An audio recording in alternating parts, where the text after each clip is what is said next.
सिर्फ खेलना है, नाम नहीं लेना अमरीका, बस सिर्फ खेलना है इसके ऊपर कि ये ग्रेट पहले से थी। नई जो चीज़ आएगी ना कि वो जो लेटर मैं सोच रहा था साइफर का एक मीटिंग मेरे ख्याल में कर लेते हैं।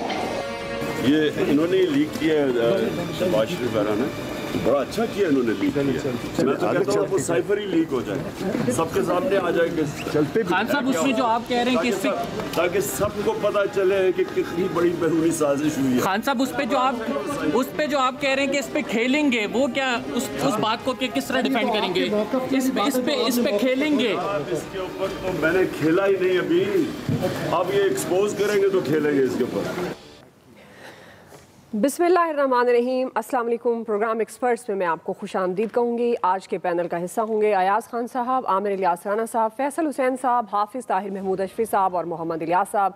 नाज़रीन, ऑडियो लीक्स ने मुल्क की सियासत में भूनचाल मचा दिया। सियासी क़यादत की एक के बाद एक ऑडियो लीक सामने आ रही है। 2 दिन पहले प्राइम मिनिस्टर शहबाज शरीफ, वफाकी वज़ीरा मरियम नवाज़ और सरकारी अफसर की मुतअद्दिद मुबैना ऑडियो सामने आई। आज अमरीकी साइफर से मुतल्लिक साबिक़ प्राइम मिनिस्टर इमरान खान साहब और आज़म खान की मुबैना ऑडियो सोशल मीडिया पर गर्दिश कर रही है। इमरान खान ने मुबैना ऑडियो की तस्दीक कर दी है और उन्होंने इस ख्वाहिश का भी इजहार किया है कि साइफर भी लीक होना चाहिए ताकि कौम को पता चले कि कितनी बड़ी साजिश हुई है।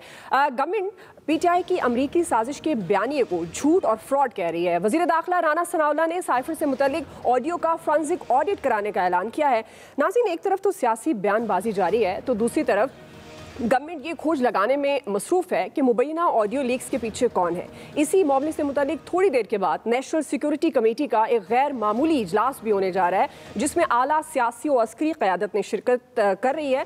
ताहम सिक्योरिटी माहिरीन मुबैना ऑडियो लीक्स पर तशवीश का इजहार कर रहे हैं और इसे कौमी सलामती के लिए ख़तरनाक करार दे रहे हैं। इसी मुनासबत से एक्सपर्ट्स के लिए पहला और बड़ा सवाल होगा। हाफिज़ ताहिर साहब, मैं आपसे आगाज़ करूँगी। चूँकि एक के बाद एक ऑडियो लीक हो रही है, ये जिस तरह से ऑडियो लीक सामने आ रही हैं, ये कौमी सलामती के लिए किस कदर ख़तरनाक है? और इस तरह तो प्राइम मिनिस्टर हाउस, जिसको सबसे ज़्यादा सेफ होना चाहिए, वही जगह अब महफूज नहीं है। तो ये आप किस तरह से देख रहे हैं, मुल्क की सलामती के लिए कितना बड़ा ख़तरा है ऑडियो लीक्स? बिस्मिल्लाहिर्रहमानिर्रहीम, नहमदुहु व नुसल्ली व नुसल्लिमु अला रसूलिहिल करीम। गुजारिश ये है कि ये बहुत ही जो है लम्हा फिक्रिया है हम सब के लिए और इस मुल्क के पाकिस्तान के इदारों के लिए भी और पाकिस्तान की हुकूमत के लिए भी कि ये क्या हो रहा है। और मैं समझता हूँ कि इसके ऊपर मुकम्मल तहकीकात भी होनी चाहिए और जो कोई भी इसमें मुलव्वस हो, वो कितना ही कोई ताकतवर हो या कमज़ोर हो, उसके खिलाफ एक्शन होना चाहिए। बाकी जो आज खान साहब की गुफ्तगू आई है, ये बात तो रोज़े अव्वल से मैंने पहले भी कई बार गुजारिश की है और ये कहा है कि ये तो एक खुद भी आज उन्होंने उनकी गुफ्तगू में है, वो ज़रूर खेलें, वो खिलाड़ी हैं लेकिन मुल्क से ना खेलें। खुदा के लिए ये जो मुल्क से खेलने का एक सिलसिला शुरू हुआ है ना, इसको बंद होना चाहिए। ये सिलसिला जो है ये हमारे मुल्क को इस वक्त जिन हालात में ले गया है वो नाकाबिले बयान है। इसलिए मेरी गुजारिश है कि आपने खेल लिया, अब बस कीजिए, बैठिए आप टेबल के ऊपर और मामलात की इस्लाह कीजिए, मामलात को बेहतर कीजिए। मुल्क की मईशत से लेकर मुआशरत तक तबाह हो गई है और अभी आपका अगर शौक पूरा नहीं हुआ तो ऐसे साइफर मैं आज गुजारिश करूंगा कि अगर फॉरेन ऑफिस से आप सिर्फ 1 माह की फाइलें निकाल लेना तो ऐसे कई साइफर हमारे भी होंगे, कई उन और मुल्कों के भी होंगे। ये गुफ्तगुएं होती हैं, आपस में बातचीत होती है, लेकिन उसके ऊपर खेल तमाशा लगाना और फिर अगर ये अमेरिकन इतने ही बुरे थे तो फिर उन अमेरिकन के साथ मीटिंगें भी कर लेना, फिर यौम सफाई भी मनाना, फिर उनको अमेरिकन को सुलह सफाई के लिए बीच में डालना, तो ये क्या है? तो कौम को बेवकूफ़ बनाना बंद कीजिए, इस कौम को सच बताइए कि नालायकी और नाअहली के नतीजे में जो हुकूमतें अपने ही जमात के अरकान की साथ बदतमीजी और जो कुछ आपने देख रहे हैं, मरियम औरंगजेब वाला भी मामला आप देख लें जो कुछ लंदन में हुआ है। तो मैं ये गुजारिश करूंगा कि आप जरूर खेलें, साइफरों से भी खेलें, आप हुकूमत से भी खेलें लेकिन मुल्क से ना खेलें खुदा के लिए। मुल्क को माफ कर दें, कौम को माफ कर दें। ये तो कौम के साथ खेलना है कि कौम के जज्बात को आप भड़का दें कि जनाब देखें अमेरिका साजिश कर रहा है और पता चले कि एक साइबर को लेके आप हिदायत दे रहे हैं कि जी खेलना शुरू करें। बिल्कुल आप सही कह रहे हैं। अगर कंटेंट पे जाएं तो अब उधर पहले जो एक ऑडियो बहुत ज़्यादा गर्दिश करी थी, मरियम नवाज के दिल में भी अपने दामाद के लिए डर था, आम लोगों के लिए नहीं था। इमरान खान साहब ने भी लगता है एक बयानिया बनाने की कोशिश की है जिसको साजिश का लफ्ज़ भी उन्होंने इस्तेमाल किया। आमिर साहब, अंदरूनी तौर पर तो जाहिर है कंटेंट पर अगर हम जाएँ तो बहुत सारे सवाल जन्म लेते हैं। सब ऑडियोज़ की अगर हम बात करें, इमरान खान साहब की जाहिर हम उस ऑडियो पर बात करें, लेकिन ये जो हम एक बैरूनी सलामती की बात करते हैं, मुल्क की स्टेट की सलामती की बात करते हैं, तो ये क्या प्राइम मिनिस्टर हाउस महफूज नहीं है? ये कितना खतरनाक ट्रेंड है जो ऑडियो पर ऑडियो लीक हो रही है? देखिए, नेशनल सिक्योरिटी कमेटी का एलामिया शायद हमारे प्रोग्राम के बीच में आ जाए या बाद में आ जाए, और मीटिंग चूँकि ख़त्म हो चुकी हुई है और वो बताएंगे। ज़ाहिर है उससे पहले कोर कमांडर कॉन्फ्रेंस हुई है, उसका एलामिया आया, वो फ्लड रिलेटेड ज़्यादा है, लेकिन ये नहीं मुमकिन कि पाकिस्तान की जो सिक्योरिटी का एक अहम मामला जो बाज़ीचा इत्फाल बन गया है, वहाँ पे हर बंदा गुफ्तगू कर रहा है और कभी एक प्राइम मिनिस्टर की कभी दूसरे प्राइम मिनिस्टर की गुफ्तगू आ रही है और सब तस्लीम भी कर रहे हैं। इमरान खान ने कहा है ना, मैंने खेला नहीं। जनाब आप खेलते ही रहे सारी उम्र, पहले क्रिकेट खेलते रहे, फिर मुल्क के साथ आप 4.25 साल खेलते रहे। अब केपी आपके पास 9वें साल में है क्योंकि आप खेलने के अलावा कुछ नहीं कर रहे। अगर आपने कुछ काम किए होते तो उनको गिनवाते, क्योंकि वो आप नहीं गिनवा सकते। तो खेल और खिलवाड़ का मैदान हमारा मुल्क बन चुका है और आम आदमी उसके अंदर पिस रहा है। जो हम चाहे जो मर्ज़ी गुफ्तगू करते रहें कि जी मरियम ने ये कह दिया, फ़लाने ने ये कह दिया, और आज ये डिस्कशन यहाँ पहुँची कि जो पहले दिन से हम कह रहे थे कि ये अमेरिकन चूरन बनाया गया है और उसको लोगों ने कबूल किया है इमरान खान के, और वो अब भी उसी ढिठाई के साथ मैं तो कहूँगा कि वो कह रहे हैं कि मैं तो अभी खेला नहीं हूँ। भाई अब आपने और क्या खेलना है? सारा तो आपका आ गया। और एन वही सिस्टम के डॉक्टर तौकीर शाह शहबाज शरीफ को रिपोर्ट पेश कर रहे हैं और आज़म खान बना रहे हैं बयानिया बैठ के इमरान खान साहब से, जो उस वक्त वज़ीर आज़म थे। और वो आज़म साहब को मैंने आज बड़ा कांटेक्ट करने की कोशिश की लेकिन कोई रिस्पांस नहीं आ रहा उनका। वो आउट ऑफ कंट्री हैं, बेटी के कहीं एडमिशन वगैरह के चक्कर में छुट्टी लेके गए हुए हैं, लेकिन रिस्पांस नहीं आया उनका। मैं चाह रहा था कि मैं उनसे भी बात कर लेता। बात ये है कि जो कल शहबाज शरीफ ने कहा था ना कि जी फिर यहाँ कौन आएगा, सवाल वही है सिर्फ कि वज़ीर आज़म ऑफिस बग होता है। तो इमरान खान साहब ने भी कहा था कि मुझे अगर एजेंसी कर लेती है तो वो मेरी सिक्योरिटी के लिए करती है। बिल्कुल ठीक बात है, वहाँ तक सब कुछ ठीक है, लेकिन जब ये इस तरीके से होता है तो फिर आपसे मिलने कौन आएगा, आपसे बात कौन करेगा? वो किसी ने आपके साथ किसी के अपने हक़ में बात करनी होती है, किसी ने खिलाफ करनी होती है। तो ये जो सियासत हम खेलते खेलते मुल्क के साथ खेलने लग गए ना, ये बहुत नुकसान है इसका। इसके ऊपर NSC ने जो भी लग गया है, कोर कमांडर्स की मीटिंग में जो भी हुआ है, ज़ाहिर है कि इंटेलिजेंस की एजेंसीज़ का क्वेश्चन लग गया उनके ऊपर कि अच्छा जी बताएं किसने किया और लीक कैसे हुआ। मतलब सवाल तो सिंपल है ना, कोई इतना बड़ा नहीं है। ये एक दूसरे से मुकाबला हो रहा है, क्या हो रहा है लोगों को समझ आ रही है। हम यहाँ पे बात नहीं कर रहे, लेकिन ये छुपी हुई चीज़ें नहीं है अब कि क्या हो रहा है, कि क्या कोई केयर टेकर सेटअप लाना है 10-12 दिन में, आपने कोई क्या करना है। मतलब लोग बातें करने लग गए ना कि ये तो वो नहीं है मामला के हुकूमतों को चलाने वाले हों। कल शहबाज शरीफ ने बड़े मौसर अंदाज में बात की कि मैं हुकूमत भी पूरी चलाऊंगा, लेकिन ये जो सिस्टम चल रहा है ये फिर कोई खिलवाड़ करना है। खुदारा बाद आ जाए, बैठ के सबको बिठा ले, पार्लियामेंट के अंदर काम कर लें जो करने वाले हैं। इस तरह की सियासत से काम नहीं चलेगा। सही जी। आया साहब, ये जिस तरह आमिर साहब कह रहे हैं वाकई ये खिलवाड़ हो रहा है। क्या मुल्क खेल का मैदान है कि तमाम सियासतदान तमाम ताकतें खेलती रहें, और ये कितना ख़तरनाक आप समझते हैं कौमी सलामती के लिए, मुल्की सलामती के लिए?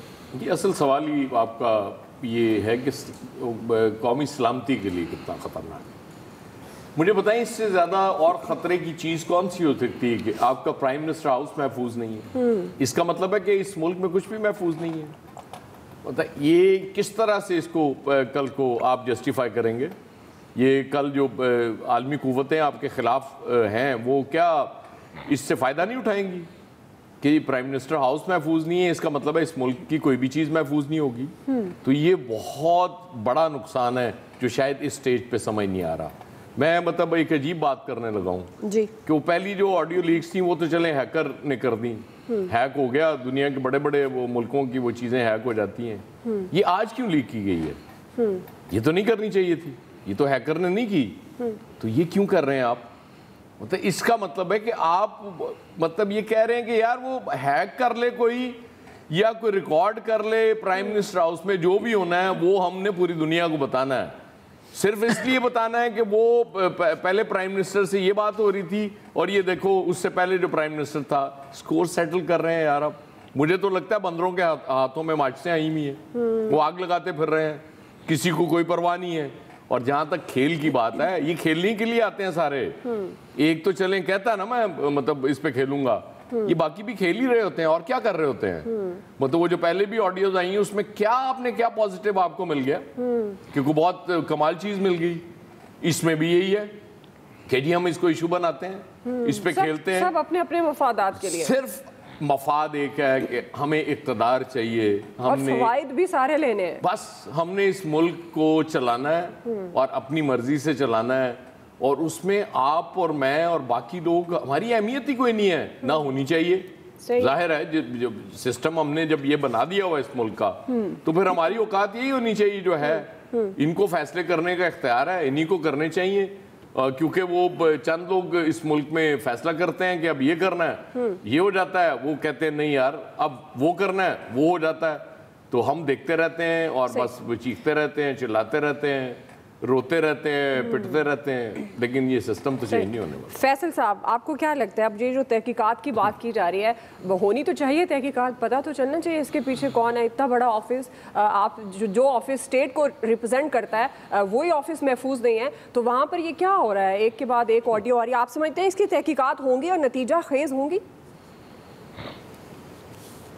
पूरी कौम तो वीडियो का इंतज़ार कर रही थी, यहाँ ऑडियो पे ऑडियो आई चली जा रही हैं, जिनके बाद वीडियो वो भी भेज देंगे। कौम इतनी बेताबी से इतने अरसे से मुंतज़िर है, वो उसका इंतज़ार भी जो है ख़त्म हो जाए। देखिए, जब शहबाज शरीफ साहब की ऑडियो आई थी उस पर तहरीक इंसाफ वाले बहुत खुश हुए थे, वो भी खुशी का मौका नहीं था। आज इमरान खान की ऑडियो आई है, इस पर उनके मुखालफिन खुश हो रहे हैं, यकीन करें ये भी खुशी का मौका नहीं है, क्योंकि मजाक किसका बन रहा है? मजाक बन रहा है पाकिस्तान का, पाकिस्तान के सबसे बड़े ऑफिस का, पूरी दुनिया में तमस्कुर हो रहा है। आमिर साहब भी मेरे इदारे में काम करते हैं, मैं भी आमिर साहब के इदारे में, दोनों एक ही इदारे में काम करते हैं। मैं आमिर साहब को कल पैगाम दूं, अगले दिन आमिर साहब मुझे पैगाम दें, तो मजाक किसका बनेगा? इदारे का बने, इदारा एक ही है, लेकिन एक दूसरे के को पैगाम देने से जो है आप पाकिस्तान की एहसास है आपने, इदारों की भी सुबकी हो रही है। ये जो जंग हो रही है, ये जंग किसकी हो रही है? हम तो आप समझ रहे हैं कि जंग जो है वो इमरान खान और नवाज शरीफ की हो रही है या शहबाज शरीफ की हो रही है, तो कुछ और ही महसूस हो रहा है ना। इसका सबसे बड़ा जो बेनिफिशरी कौन है? वो सबसे बड़ा बेनिफिशरी पाकिस्तान का दुश्मन है। सबसे ज़्यादा जो शादियाने बजा रहे हैं ना इमरान खान के मुखालफिन बजा रहे होंगे, ना शहबाज शरीफ और नवाज शरीफ के मुखालफिन बजा रहे होंगे। ये पाकिस्तान का दुश्मन जो है ना सबसे ज़्यादा खुश हो रहा होगा आज कि ये मुल्क है जो जिनको हम एक एटमी पावर कहते हैं, एक सुपर पावर कहते हैं, उसका जो है वो सबसे बड़ा दफ्तर कितना जो है वो गैर महफूज। यकीन करें किसी के लिए खुशी की बात नहीं है, अलमिया है पूरी कौम के लिए, पूरे मुल्क के लिए अलमिया है, इसको अलमिया के तौर पे लें। ये हो सकता है कि आज किसी के लिए बड़ी खुशी की खबर हो कि इमरान खान का जो साजिशी बयानिया था वो तशज़्ज़ुम हो गया, या मरीम नवाज के जो है वो कारोबारी मफादात जो है वो सामने आ गए। बजाय तो हो सकता है किसी के लिए खुशी की खबर हो, लेकिन जिस तरीके से जो चीजें, लेकिन ये सियासतदानों के लिए वैसे एक लेसन है कि जब उनकी ऑडियो होती है वो खुश होते हैं और वो कहते हैं अभी और आएंगी, जब उनकी आती है तो वो कहते हैं अभी पार्ट 2 भी है और भी बड़ा कुछ आएगा। तो ये जो इनकी आपस की सियासत है उसमें मुल्क सफर कर रहा है। ये बुनियादी तौर पे रहनुमा नहीं है ना, सियासतदान ही है। ये तो अपना आज देख रहे हैं ना, ये नस्लों को थोड़ी देखते हैं। अगर नस्लों को देख रहे होते तो यकीन करें ना तहरीक इंसाफ वाले खुश होते हैं ना मुस्लिम लीग वाले खुश होते हैं, क्योंकि इसमें सबसे ज्यादा रुसवाई पाकिस्तान की हो रही है। लेकिन क्योंकि अपना आज देख रहे हैं, अपना इक़्तिदार देख रहे हैं, अपने मुखालिफ की रुसवाई देख रहे हैं, इनका जहन इससे आगे जा ही नहीं सकता, इसलिए खुश हो रहे हैं। अगर इनका मतमा नजर और इनकी अव्वल तरजीह पाकिस्तान होता, यकीन करें खुशी की खबर नहीं होती, किसी के लिए खुशी की खबर नहीं होती। अलमिया पाकिस्तान का अभी देखे एक दफ्तर की आई, अभी नहीं पता कौन कौन से दफ्तर में क्या क्या हो रहा है। बहुत खतरनाक सूरत हाल है पाकिस्तान के लिए, ये अच्छा साइन नहीं है पाकिस्तान के लिए। पाकिस्तान के आप सही कह रहे हैं, ये कोई अच्छा साइन नहीं है। बच के रहना रे बाबा। प्राइम मिनिस्टर हाउस से ये जब ये चीज़ें हुई, अभी तो शुरुआत है, अभी तो 3 ऑडियो 4 ऑडियो आई हैं, अभी मजीद ऑडियो जो जिनके बारे में कहा जा रहा है, अभी पता नहीं क्या बातें। ये तो सर मुल्क की जो है साइबर सिक्योरिटी है वो तो नील है, यानी कि ना होने के बराबर है। इसके बारे में तो ये है कि सारी चीज़ें आपकी हसास मालूमात भी लोगों के पास पहुँच गई हैं। फिर तो ये तो चीज़ें देखनी होगी। ये इसमें इनके लिए ना दोनों जमातों तमाम जमातों के लिए, सियासी जमातों PDM और PTI के लिए खुश होने की बातें नहीं है। पीपल्स पार्टी ये कमाल नहीं है, ये अभी तक कोई नहीं आती नहीं, ये सारी इनके उनको मौका नहीं मिला मेरे ख्याल अभी तक। तो ये जो सारी ये सारे हैं, इसको नुकसान तो पाकिस्तान को हो रहा है और पाकिस्तान के लिए इसके सबसे बड़े दुश्मन है वो खुश हो रहे हैं। तो ये जो मालूमात है, अभी तो पता नहीं अभी कितनी मालूमातें आनी है इसके बारे में। अब लोग ये इनके सब लोगों के तो ये तो सारे पता चल रहा है कि ये कितने अवाम दोस्त लोग हैं, अवाम के मुफाद के लिए कितना काम करते हैं। यहाँ से ये साबित जितनी भी आ गई हैं, इनको सबको अपना इक़्तिदार प्यारा है और अपने मुफादात प्यारे हैं। अवाम के लिए किसी के दिल में दर्द नहीं है, चाहे वो देखने बातें उनसे इनके पता चल रहा है। तो अब आवाम को भी समझना चाहिए कि ये लोग अगर इनके साथ सिंसियर नहीं है तो इसके बजाय कि इनके लिए बातें करना, लड़ना झगड़ना करना, ये देख लें कि अगर ये लोग सिंसियर नहीं तो फिर ये क़यादत इनकी क्या कर रही है। इनके लिए तो अभी तक तो इन्होंने कुछ नहीं किया। लोगों को देख लें, अब उन्होंने कह रहे हैं, अब जो बात आती है ना, बजाय उसका डिफेंस करने के बजाय ये कहते हैं कि जी ये तो अच्छा हो गया और बातें साइफर पूरा यानी कि आना चाहिए। ये इस तरह की बातें करने के लिए नहीं, ये देखना चाहिए, इसको गवर्नमेंट को चाहिए अभी देखना चाहिए कि ये किस तरह लीक हुआ है। इस तरह जो तहकीकात कर रहे हैं, नहीं अभी कितने 3 दिन गुजर गए लेकिन अभी तक कोई क्लियर नहीं कर सके अभी तक। बिल्कुल ऐसा एक क्विकली सा ज़िमनी सवाल मेरे ज़हन में आ रहा था, ये जिस तरह जुल्फ़ी बुखारी कह रहे हैं हमारा बयानिया मजबूत हुआ है, अगर आप इस ऑडियो के कंटेंट पे जाएं तो वो तो एक बयानिया बनाने की कोशिश की जा रही है। तो पाकिस्तान तहरीक इंसाफ के ये जो रहनुमा है ये किस तरह के बयान दे रहे हैं? मैं आपको एक बात बताऊं दुआ, ये जो मर्जी आप लोग कह लें, जितनी मर्जी कैंपेन चला लें, वो उनका बयानिया मजबूत ही होना है। इस वक्त बेकार है उनका बयानिया, इसलिए उनके फॉलोअर को कोई फर्क नहीं पड़ना। हम यहाँ बैठ के जो मर्जी कहते रहें, वो शायद वो मकबूलियत बढ़ी जाए कम होने की वजह। सही है जी, फिर क्या कह सकते हैं। बहरहाल साइबर सिक्योरिटी पर भी एक बड़ा सवालिया निशान है। हमारी बाहैसियत कौम हाल कोई नहीं, हम टो में लगे रहते हैं। ये तो खैर बड़े लेवल की टो है, अब देखते हैं मजीद क्या आता है। कुछ ना ही आए तो बेहतर है, क्योंकि पाकिस्तान और स्टेट की जहाँ पर मुल्की सलामती, कौमी सलामती सफ़र हो रही है तो वहाँ पर बहुत सारे सवाल उठते हैं। ब्रेक लेते हैं नाज़रीन, हम ब्रेक के बाद वापस आएंगे। दूसरा सवाल हमारा होगा इसहाक डार से मुतल्लिक। हम सवाल ये रखेंगे, क्या इसहाक डार इलेक्शन से पहले अवाम को रिलीफ दे पाएंगे? राय लेते हैं ब्रेक के बाद।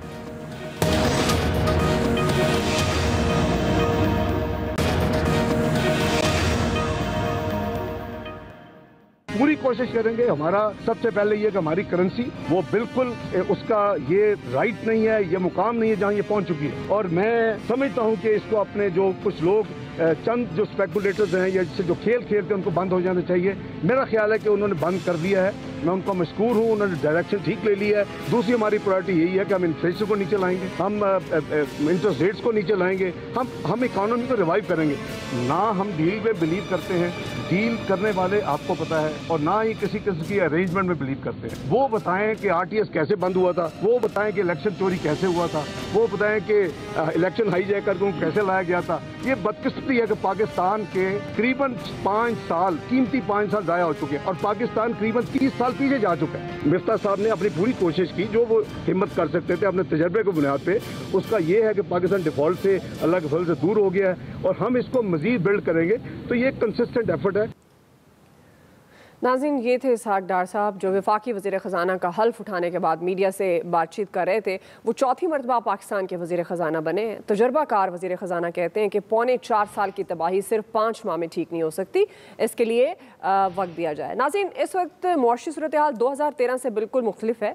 पिछले 5 माह से मईशत मुसलसल गिरावट का शिकार है। सैलाब मुतासरीन की बहाली के लिए $30 अरब से ज़ायद दरकार हैं। डॉलर तारीखी बुलंदियों को छू रहा है। रुपया दुनिया की कमज़ोर तरीन करेंसीज में शामिल है। महंगाई 47 साल की बुलंद तरीन सतह पर है। पेट्रोल, बिजली और गैस की कीमतों से आवाम का जीना मुश्किल हो गया है। 7,200 अरब रुपए का टैक्स हदफ पूरा करना है। ज़र मुबादला के ज़खायर $16 अरब तक ले जाने हैं। IMF की कड़ी शराइत हैं और बैरूनी कब्जे भी रीशेड्यूल करवाने हैं। लेकिन आइंदा इलेक्शन में तकरीबन 10 माह बाकी हैं। मुआशी चैलेंजेस नून लीग की आइंदा इलेक्शन में कामयाबी और नाकामी से जुड़ा है। नाज़रीन, इलेक्शन से पहले इंतहाई कम वक्त में इतने बड़े चैलेंजेस पर काबू पाना इसहाक डार के लिए किसी सख्त इम्तिहान से कम नहीं होगा। इसी हवाले से सवाल आमिर साहब मैं आपसे आगाज़ करूँगी। चूँकि इसहाक डार से बहुत सी तवक्कुआत वाबस्ता हैं कि वो मईशत को ठीक कर देंगे, लेकिन वो मान रहे हैं कि कुछ वक्त लगेगा। शेख रशीद साहब भी ये कहते हैं कि डार भी ख्वार होगा, इलेक्शन वक्त पर होंगे। सेनेटर फैसल जावेद ने भी यही कहा कि अभी महंगाई बढ़ेगी। आप समझते हैं कि इसहाक डार इलेक्शन से पहले मईशत को ठीक करके आवाम को रिलीफ दे पाएंगे? देखिए, बात यह है कि ये जिन जिन लोगों के आपने नाम लिया ये सारे सच्चे मियाँ हैं, इनमें से कोई झूठा है।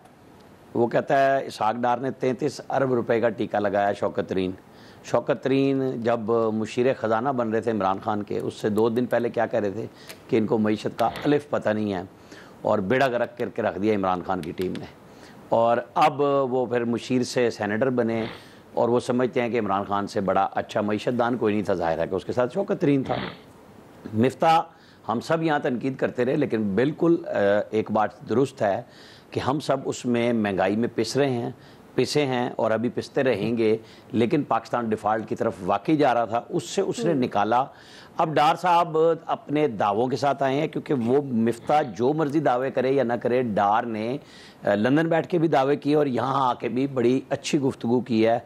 हम नतीजा देखेंगे कि जी वो कितना, वो कह रहे हैं ना कि लोगों ने काम रोक दिया। डार साहब को सारी गेम्स का पता है, सिस्टम का पता है। IMF के साथ जो मुआहदा हुआ है वो भी उनके इल्म में है कि अब आपके पास वो इजाफी डॉलर ही नहीं है जिसको फेंक के आप करेंसी को कोई मुस्तहकम कर सकते हैं जी। आपको क्या इक़दाम आपने लेने हैं ये हम देखेंगे, क्योंकि सारी बात वहीं पे आके खड़ी हुई है कि दावे वादे सब कुछ हो गए कि 112 पे डार साहब बल्कि मिफ्ता ही गए थे 2018 में डॉलर को छोड़ के, और 189, 184, 5 के करीब जाके ये डॉलर मिला, और आज 230 पे इस वक्त मैंने अभी चेक किया ओपन मार्केट का रेट, वो 230 का है। तो पिस तो हम गए, उसके नतीजे में चाहे वो आप दुनिया में पेट्रोल सस्ता हो गया क्योंकि डॉलर महंगा है, हमें पेट्रोल सस्ता नहीं मिल रहा। IMF के साथ मुआहदा है, लेवी 50 रुपये पे जानी है जो 37.5 रुपये पे पहुंची हुई है, उसके ऊपर क्या कोई ढील मिल रही है इनको?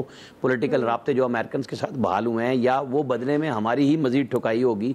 क्योंकि बदले में हमें तो सिर्फ महंगाई मिल रही है, आम आदमी उसके अंदर रोजमर्रा की अशिया की कोई ये प्लानिंग ही नहीं कर सकता कि इस महीने मेरा बजट ये होगा और मैं उसमें से ये कट कर लूंगा। रोजाना हम सब के साथ यही हो रहा है कि अच्छा जी ये कम कर लें, वो कर लें, क्योंकि जो मईशत दान कराची से बैठे हुए ना इस वक्त कौंसल की सतह से उठ के, उनको तो फर्क नहीं पड़ता किसी भी महंगाई से, लेकिन हमें बड़ा फर्क पड़ता है। और वो बताएंगे कि उनको क्या फर्क पड़ रहा है या नहीं पड़ रहा। हम दुआ करेंगे कि डार साहब कामयाब हों, चूंकि इसमें पाकिस्तान की कामयाबी बिना है। पाकिस्तान मजीद अब इसके अंदर खराबी का नहीं हो सकता कि हम मजीद गिरें और पाकिस्तान फंसे। बिल्कुल आप सही कह रहे हैं आया साहब, ये बात तो है। IMF के साथ कड़ी शराइत हैं, बहुत सारे ऐसे चैलेंजेस हैं जिनका सामना इसहाक डार को होगा, लेकिन आवाम को इन चीज़ों से कोई लेना देना नहीं कि आपका IMF के साथ क्या कॉन्ट्रैक्ट है, इंटरनेशनल मार्केट में क्या रेट्स है, तेल कितना महंगा है सस्ता है। आप समझते हैं कि आम आदमी के लिए कोई पैकेज दे पाएंगे इसहाक डार? मुझे डार साहब की 2 बातें याद आ रही हैं। एक उन्होंने बहुत पहले की थी जब वो वज़ीर ख़जाना हुआ करते थे कि जिस दिन पेट्रोल $1 पर लीटर हो गया मुल्क तरक्की कर जाएगा। अच्छा, उनकी खुशकिस्मती है कि इस वक्त पेट्रोल डॉलर से भी $1 से भी ज़्यादा पर लीटर मिल रहा है। एक तो ये देखें ना, उनकी फेवर में फौरी चली की बात। मुझे नहीं पता उन्हें वो याद होगी बात या नहीं होगी, मुझे याद है अभी तक। दूसरा, उन्होंने अभी कुछ दिन पहले कहा था कि ये आज भी बात की उन्होंने कि मसनूई डॉलर महंगा हुआ है, तो उनके ख्याल में 190 का होना चाहिए डॉलर। तो सबसे बड़ा टास्क तो ये होगा कि 190 तक लाएं। अब ये जो डॉलर, वो उन्होंने कल क्रेडिट भी ले लिया था कि इतने कर्जे भी पाकिस्तान के कम हो गए, मेरे अभी आने से ही डॉलर इतना सस्ता हो गया। ये आपको याद होगा कि 2-3 मौके पर और भी इसी तरह हुआ था। जिस दिन IMF से आपको मुआहदा हुआ था तब भी डॉलर नीचे आया था। बिल्कुल ऐसे हुआ था। अब ये पता चलेगा जब सस्टेनेबिलिटी होती है, ये अगले चंद रोज में चीजें समझ आ जाएंगी। हमें स्टॉक मार्केट भी मुसलसल ऊपर जाती भी नजर आ रही थी, आज वो भी थोड़ी नीचे आई है। तो इसका मतलब है कि वो एक वेलकम तो कर दिया उनको रुपए ने कि वेलकम डार साहब आप आ गए हैं, ये लें मैं तगड़ा हो रहा हूँ। लेकिन अब आगे पॉलिसी, जाहिर है ये जो कुछ भी हुआ अभी तक ये आपकी किसी मुआशी पॉलिसी की वजह से नहीं हुआ, ना कोई मईशत में इतनी बेहतरी आ गई है कि ये डॉलर नीचे आना शुरू हो जाए। ये मार्केट फ्लक्चुएट किया करती है। कुछ लोगों ने हो सकता है डॉलर निकाल भी दिए हों फॉरेन, हालांकि मार्केट फोर्सेस कह रही हैं कि ऐसी भी बात नहीं है कि बहुत ज़्यादा लोग डॉलर बेचने निकले हों कि जालमो डार आ गया तो डॉलर ना रखो, पता नहीं खो के ला जाएगा, ऐसी बात भी नहीं है। या तो वो भी होता एलिमेंट। स्टिल मैं समझता हूँ कि एक तो पेट्रोल का फौरी रिलीफ इनको देना चाहिए, क्योंकि अब यकम आ रही है और जितना मैक्सिमम दे सकते हैं, क्योंकि वो जो 50 रुपए की लेवी इस कौम को लगनी है वो भी मार्च तक लगनी है। सही है, तो उसमें बड़ा टाइम है। तो ये 37.5 तो ऑलरेडी लगा चुके हुए हैं, या गालिबन अभी जो पिछला नहीं इन्होंने 45 पैसे बढ़ाया था, हो सकता है उसमें मुझे नहीं पता इन्होंने लेवी हमें मजीद लगाई है कि नहीं। बहरहाल चूना तो लगा रहे हैं मुसलसल। सही है। तो अल्लाह करे कि कोई रिलीफ मतलब पेट्रोल में दें, उसके बाद देखेंगे कि डार साहब की आनियाँ जानियाँ फुर्तियाँ देखेंगे। और वो कह रहे थे कि हम तो डील के कायल ही नहीं है। वो एक मुबैना ऑडियो लीक ये भी है कि वो कह रही है 1 महीने से मैं लगी हुई हूँ इनको लाने के लिए। बहरहाल डील नहीं होती। चलें, बहरहाल जी मुल्क के लिए अच्छा सोचना चाहिए। फैसल साहब आपकी तरफ आ रही हूँ, आप ही कह रहे थे एक दिन जब इसहाक डार से मुतलिक सवाल था कि कोई भी आए लेकिन आम आदमी को अब रिलीफ मिलना चाहिए। आप समझते हैं कि इसहाक डार से ये जो उम्मीदें लगा ली लोगों ने, ये दुरुस्त हैं, ये सच हो पाएंगे या नहीं? तो हमारे पास उम्मीदों के अलावा बचा ही क्या है? उम्मीदें ही बची है ना, लगा लें, उससे क्या फ़र्क पड़ता है। उस कौम के पास जो है उम्मीदें, मुस्लिम लीग नून ने अपना जो सबसे बड़ा माशी बुकरात था उसको अखाड़े में उतारा है। अब देखें वो क्या तीर मारते हैं। लेकिन जो पहली उनकी जो बात सामने आई, जो पहली गुफ्तगू सामने आई, तो वो तो ये आई कि मेरे आते के साथ ही जो है ना वो डॉलर गिरना शुरू हो गया और मेरे अरबों रुपए के कर्जों में जो है वो पाकिस्तान की कमी आ गई। ये विजन है इस आदमी का, जिसको पाकिस्तान का सबसे बड़ा माशी बुखरात कह रहे हैं। ये इनका विजन है। वज़ीर आज़म साहब कह रहे हैं कौम दुआएं करे, ये इनका प्लान है कि माशी बुरान से निकलना है। दुआओं से निकलना है तो भाई आप क्या करने आए हो? तो दुआओं से तो कोई भी निकाल देगा। तो जिन लोगों का विजन प्लान हो, इन्होंने भी अभी तक कोई प्लान नहीं दिया। देखिए बिल्कुल कॉमन सेंस है, बुनियादी बात है। एक्सपोर्ट बढ़ेगी, डॉलर आपका जो है ना बढ़ेगा, रुपया जो है मजबूत होगा। डॉलर नहीं आएगा, रुपया आपका मजबूत नहीं होगा। ये बिल्कुल कॉमन सेंस की बात है। आपकी बातों से, आपकी लफाजी से, आपकी इन अदाकारी से, जादूगरी से कुछ नहीं होना। अब आप प्रैक्टिकल बात नहीं करना चाहते तो ना करें।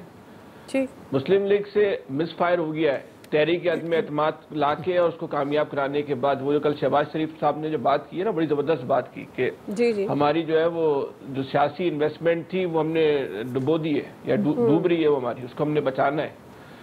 बचती भी नजर नहीं आ रही। सही। अब आप जितना भी खींच लेना, जाहिर सूरत हाल है ये मुस्लिम लीग की जो कामयाबी है ना, ये यकीन करें ये नवाज शरीफ साहब की है, शहबाज शरीफ साहब की कामयाबी नहीं है। ये मेरी भी कामयाबी है, गरीब आदमी की कामयाबी है। क्यों? महंगाई। हर आदमी चाहता है महंगाई खत्म हो, बिजली का बिल कम हो, पेट्रोल सस्ता हो, वही कर दे, सब उनको वेलकम करेंगे। लेकिन जाहिरी सूरत हाल नहीं है, हालात नहीं है, ये वो दिमाग नहीं है, ये वो विजन वाले लोग नहीं है जो इस कौम को इतने बड़े बुरान से निकाल सके। ये ज़हनी गुलामों की खुशामदी और कसीदा कोई से जो है ना हुकूमत नहीं चला करती। चले, आप समझ रही है मैं क्या बोल रहा हूँ? जी जी मैं समझ गई। देखिए आप वो तो समझ रही हैं, आप किसको समझाना चाह रहे हैं? देखिए जी अभी डार साहब आए और आए क्योंकि ज़ाहिर है मुस्लिम लीग नून को पता है कि उन्होंने अगला इलेक्शन लड़ना है, तो उनकी आवाम में जाना है दोबारा, तो उन्होंने वोट बैंक अपना वोट बैंक हासिल करना है। तो इसलिए उन्होंने इसहाक डार साहब को उतारा है मैदान में। अब इनके पास कोई नहीं है कि वो अपना पॉपुलैरिटी हासिल करने के लिए वो कुछ करें। मियां नवाज शरीफ को इनको लाना पड़ेगा। अगर इन्होंने इलेक्शन अगर लड़ने हैं तो उसमें भरपूर तरीके से मुकाबला करना, तो मियां साहब को लाना पड़ेगा। नवाज शरीफ साहब आगे क्या करेंगे बताएं जरा, क्या करेंगे आके? वो फिर मैं और आप कवरेज ही करेंगे सड़कों पर, और क्या करेंगे। वो जलसे जुलूस से करेंगे और लोगों में आवाम में जाएंगे और बताएंगे कि आवाम के साथ 4.5-5 साल क्या हुआ है और हमने इक़्तिदार क्यों हासिल किया, वो सब पता है। वो इस तरह ही होगा। फिर इस तरह आवाम के पास जाएंगे और उनको लाने की कोशिश करेंगे कि दोबारा वो जो मैंडेट है ना, अवामी मैंडेट, वो हासिल करें और गवर्नमेंट वो बना सके मुस्लिम लीग नून। वरना इनको इस वक्त जो सूरत हाल है इनको पता चल तो तभी खुश होगा जब वो जो इंडिया में जाके बोलता था वो लीडर इनका वापस आ जाए किसी तरह। तो किसी तरीके से वो जो ज़िमनी इंतखाबात में पता चल गया इनको कि वो उस तरह वोट नहीं हासिल कर सके, ना उस तरह वोट बैंक इनका भरा है, क्योंकि इन मुश्किल हालात में जो इन्होंने एक जो मिसफायर कहते हैं कि वो कर लिया, क्या रजीम चेंज की है गवर्नमेंट में, अपनी गवर्नमेंट लेके आए हैं इस तरह तहादी बन के, तो वो उस तरह उनको उस तरह नहीं मिला, क्योंकि पहले ही मुल्क की इकॉनमी सारी बुरी तरह शिकार थी। तो मज़ीद अब जैसे है कि ख़जाने खाली हैं, तो इसमें क्या करेगा कोई। ठीक है इलियास साहब, आपका आ गया, ब्रेक लेते हैं, ब्रेक से वापस आएंगे। तीसरा सवाल हमारा होगा, क्या हुकूमत आफिया सिद्दीकी को वापस ला पाएगी? राय लेते हैं ब्रेक के बाद।